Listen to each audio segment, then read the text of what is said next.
အောင်ကတော့ဒါတန်ရှင်းလုပ်ခဲ့ချင်းနေပေါ့နော်ကြည့်လိုက်ပါတော့ရုပ်ပေါ်ဖြစ်နေပေါ့နော်ခြေစူးနေပြီတန်ရှင်းလုပ်မှရတော့မယ်တော့ဆိုရတန်ရှင်းပေါ့နော်လုပ်မယ်လုပ်တာလည်းကြာပြီငွေလည်းရောက်လာပြီဆိုတော့ခုနေလည်းတက်နေပြီဆိုတော့ဆိုတာတန်ရှင်းလုပ်ဖို့အတွက်ကျွန်တော်လုပ်စေတော့ဒါတန်ရှင်းမလုပ်ခင်မှာပေါ့နော်ကျွန်တော်တို့ဒါ92ဝင်းနေ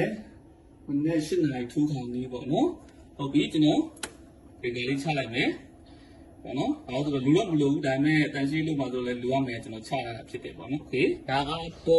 ဒါတန်ရှင်းလုပ်ဖို့ပေါ့နော်ရေပန့်နဲ့ကျွန်တော်တင်ပြီးတော့လုပ်မှဖြစ်တယ်ကိုယ်နဲ့ကိုယ်ဟိုပေါ့လေတိတ်လည်းမတက်အောင်ဆိုတော့ဒါလည်းဆွဲတင်ဖို့ပေါ့နော်သူနဲ့ဆွဲတင်ဖို့ဒါရေပန့်အနေနဲ့ဒါလုပ်သွားမှာပေါ့နော်ဒီကောင်ရေပန့်ကတော့ဘယ်လောက်လဲဆိုတော့ pressure ကတော့1800ပေါ့နော်1800ဘယ်လောက်ရှိတယ်ပေါ့နော်ဒီကောင်လေးနဲ့ကျွန်တော်လုပ်မှဖြစ်တယ်ပေါ့နော်โอเคကဲစလိုက်ကြရအောင်ကဲစတန်ရှင်းလုပ်ပါဦးဗျာ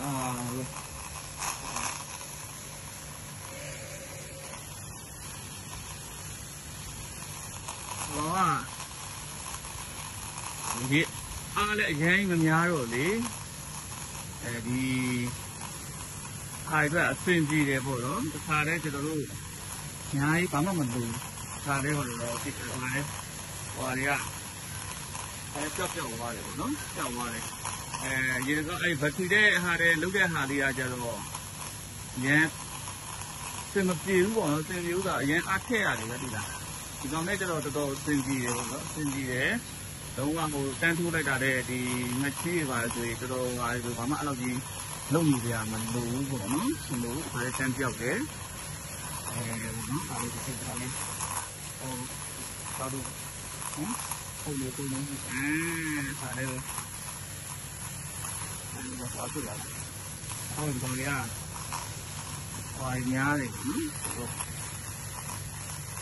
ဒီရာဒီပါဒါဆိုရဆိုတော့တစ်ကျော်လောက်ပဲဝင်လာနော်ပြီးလို့ကျွန်တော်ကဒါပြန်ပြပါပေါ့နော်ဘယ်လောက်ရှိဝင်လဲဆိုတာပြန်ပြမယ်အခုတော့ဒါသိလာအောင်ပေါ့နော်သိလာအောင်ပဲ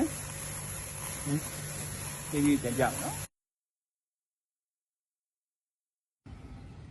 ဒါ before and after ပေါ့နော်ကျွန်တော်တို့ကြည့်လိုက်စို့